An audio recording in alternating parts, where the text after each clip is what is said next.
Assalamualaikum warahmatullahi wabarakatuh. Berjumpa kembali dalam channel video pembelajaran kami, Bimbel, Bimbing Belajar Matematika dan Statistika. Nah, kali ini kita akan membahas tentang konsep koleksi dan medan Borel dalam ilmu peluang. Untuk pertama yang akan kita bahas adalah tentang koleksi. Definisi dari koleksi adalah himpunan kejadian-kejadian dalam ruang contoh S.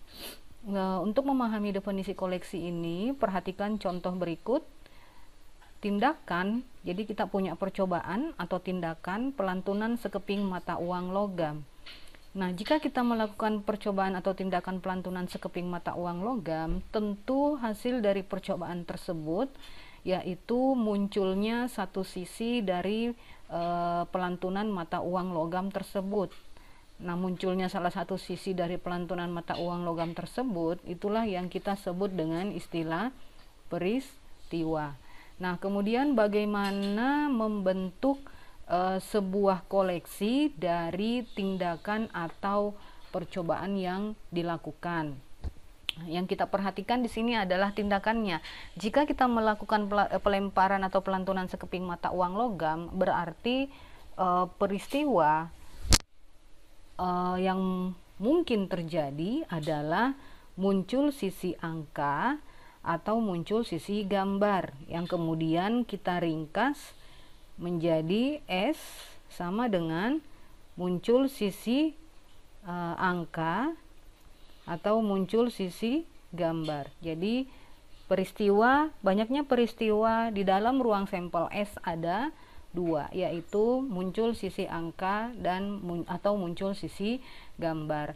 Nah, kemudian untuk membentuk koleksinya, terlebih dahulu kita definisikan kejadian yang mungkin di dalam ruang sampelnya. Jadi kejadian-kejadian yang mungkin dalam ruang sampel S cantik. Kalau kita tulis misalnya yang pertama adalah kejadian, misalnya ada kejadian A, saya singkat kejadian kejadian A adalah muncul sisi angka. Maka dapat ditulis bahwa A sama dengan atau saya rubah kejadiannya, jangan kejadian A tapi misalnya kejadian M. Jadi kita tulis kejadiannya adalah kejadian M, anggotanya adalah muncul sisi angka. Kemudian ada kejadian lain, yaitu misalnya kejadian N yang menyatakan muncul sisi gambar, sehingga dapat ditulis bahwa anggota dari kejadian N sama dengan kurung kurawal G. Jadi simbol A untuk menyatakan angka dan simbol G untuk menyatakan gambar. Nah, kemudian misalnya ada kejadian lain, misalnya kejadian P muncul sisi angka atau gambar, sehingga dapat kita tulis bahwa P ini anggotanya adalah angka atau gambar. Nah, kemudian ada istilah kejadian mustahil di dalam sebuah ruang sampel. Kejadian mustahilnya kita simbolkan dengan seperti ini. Jadi himpunan kosong sama dengan himpunan kosong. Nah, dari beberapa kejadian yang mungkin dalam ruang sampel S, kita dapat membentuk apa yang disebut dengan koleksi. Jadi sehingga koleksinya adalah kita simbolkan dengan B, misalnya kita simbolkan dengan B dengan B cantik sama dengan, perhatikan definisi koleksi, himpunan kejadian-kejadian dalam ruang contoh S. Jadi kita himpun kejadian-kejadian yang mungkin tadi. Jadi misalnya kejadian M, jadi saya tulis, jadi misalnya B sama dengan ada kejadian M, ada kejadian N, ada kejadian P, dan ada kejadian himpunan kosong. Atau kita bisa tulis kejadian M ini anggotanya adalah A, kemudian kejadian N anggotanya adalah G, kemudian kejadian P anggotanya adalah A atau G, kemudian himpunan kosong atau kejadian mustahil. Nah, untuk A dan G ini, kejadian P yang ini kita bisa mengganti dengan simbol ruang sampel, karena anggota dari kejadian P-nya sama dengan anggota dari ruang sampelnya. Jadi sehingga dapat kita simpulkan bahwa di dalam koleksi ini ada dua anggota atau dua peristiwa yang harus ada unsurnya, unsur yang harus ada di dalam koleksi, yaitu himpunan kosong dan ruang sampel S. Nah, kemudian satu kesimpulan lagi di dalam koleksi, bahwa koleksi dalam ruang contoh S itu adalah sebanyak 2 berpangkat N, di mana N adalah banyak hasil yang mungkin. Contoh yang tadi misalnya kita lihat bahwa N-nya banyak hasil yang mungkin dari dalam ruang contohnya. Jadi N ini dalam ruang contoh, banyak hasil yang mungkin dalam ruang contoh ada 2, A dan G, sehingga banyaknya anggota koleksinya adalah 2 berpangkat 2, yaitu sama dengan 4. Kita lihat koleksinya tadi anggotanya ada sebanyak 4.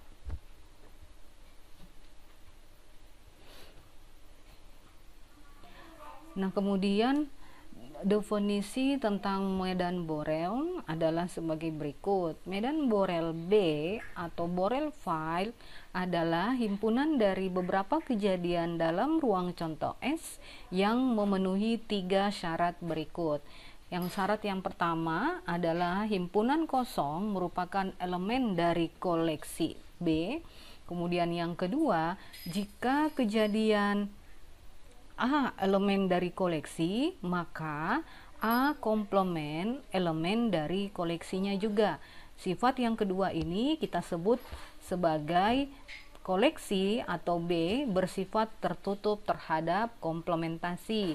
Kemudian sifat yang ketiga, jika A1, A2, AN elemen dari koleksi, maka penggabungan dari setiap kejadian dalam koleksinya, dalam ruang sampel S merupakan juga elemen dari koleksi, di mana nilai N ini dapat bernilai tak hingga atau N mendekati tak hingga. Untuk sifat yang ketiga kita sebut sebagai sifat tertutup terhadap penggabungan. Kemudian himpunan kosong merupakan bagian dari semua himpunan, sehingga himpunan kosong subset dari ruang sampel S. Ini menyebabkan bahwa himpunan kosong selalu merupakan anggota dari koleksi, sama seperti yang saya jelaskan pada contoh koleksi yang tadi. Sebagai akibat dari sifat pertama dan sifat kedua, maka ruang sampel S juga selalu menjadi anggota dari koleksi. Untuk lebih memahami tentang medan Borel, perhatikan contoh berikut. Tindakan yang kita akan lakukan adalah pelantunan sebuah dadu. Ruang contoh S yaitu semua hasil yang mungkin dari pelantunan dapat kita tulis S sama dengan kurung kurawal 1, 2, 3, 4, 5, 6. Nah 1, 2, 3, 4, 5, 6 ini yang selanjutnya kita sebut sebagai peristiwa, yaitu setiap kemungkinan hasil dari pelantunannya. Misalnya diketahui kejadian A yaitu muncul sisi genap, dituliskan A sama dengan kurung kurawal 2, 4, 6. Kemudian kejadian B muncul sisi ganjil, dituliskan B sama dengan kurung kurawal 1, 3, 5. Dan diketahui salah satu kejadian lagi adalah himpunan kosong atau kejadian mustahil. Nah, dari kejadian ini jika kita membentuk koleksi B, jadi kita bentuk koleksi, kita tulis B-nya sama dengan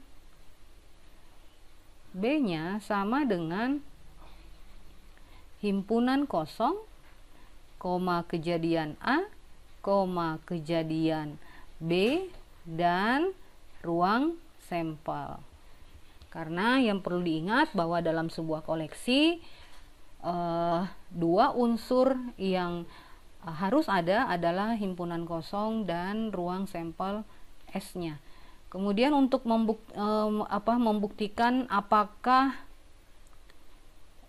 koleksi B ini merupakan medan Borel atau bukan. Nah, kita harus membuktikan apakah dia memenuhi ketiga sifat berikut.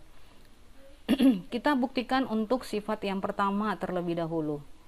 Sifat yang pertama, kita lihat himpunan kosongnya, apakah elemen dari koleksi yang ada di sini.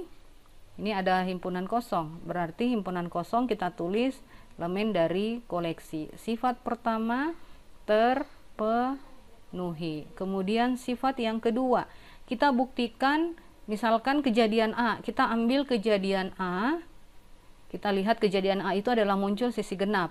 Apakah kejadian A ini merupakan elemen dari Borel? Kita lihat kejadian A, elemen dari B. Berarti kita tulis A elemen dari koleksinya. Maka, jadi kita perhatikan sifat kedua ya, ini. Maka A komplement, kita tulis A komplement. A komplement itu sama dengan apa di dalam koleksi ini? Sama dengan selain kejadian A, ada kejadian B, sama dengan kejadian B. Apakah kejadian B juga merupakan elemen dari koleksinya? Ya, berarti kita tulis B, maka A komplement sama dengan B juga elemen dari koleksi.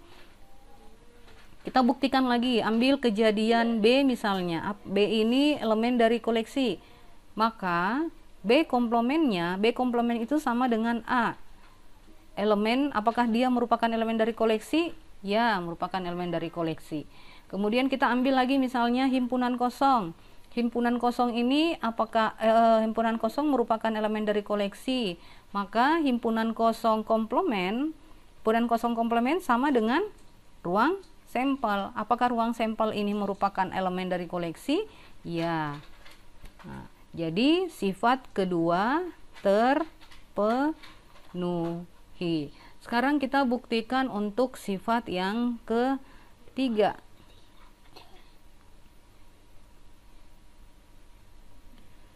Jadi sifat yang ketiga,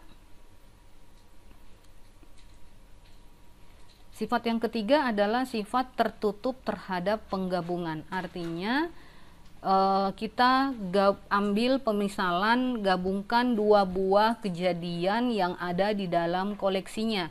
Misal yang pertama, tadi koleksi kita kan adalah, tadi diketahui itu koleksinya kan saya tulis ulang, himpunan kosong A, B, dan ruang sampel S. Jadi misal kita ambil yang pertama adalah himpunan kosong, kita gabungkan dengan kejadian A. Himpunan kosong kita gabung dengan kejadian A sama dengan kejadian A itu sendiri. Maka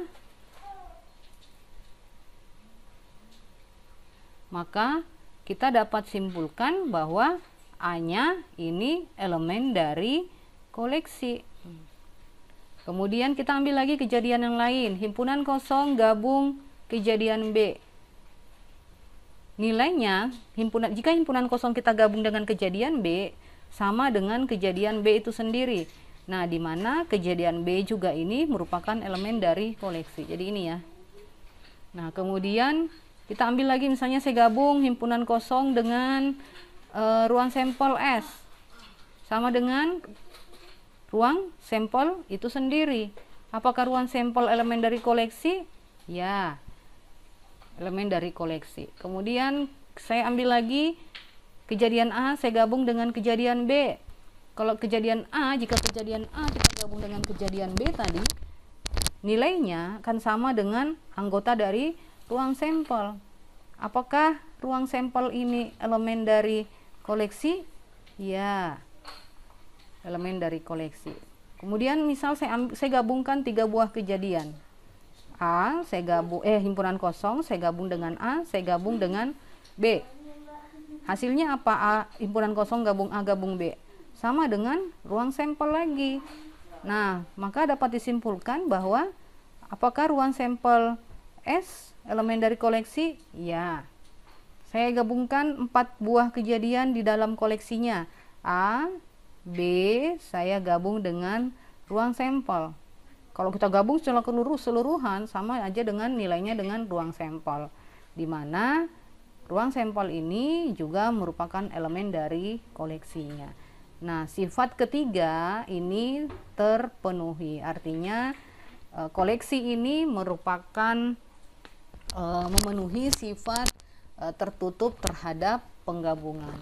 Nah, karena sifat pertama, sifat kedua terpenuhi, maka dapat kita simpulkan bahwa koleksi B sama dengan himpunan kosong, A, B, ruang sampel merupakan medan Borel.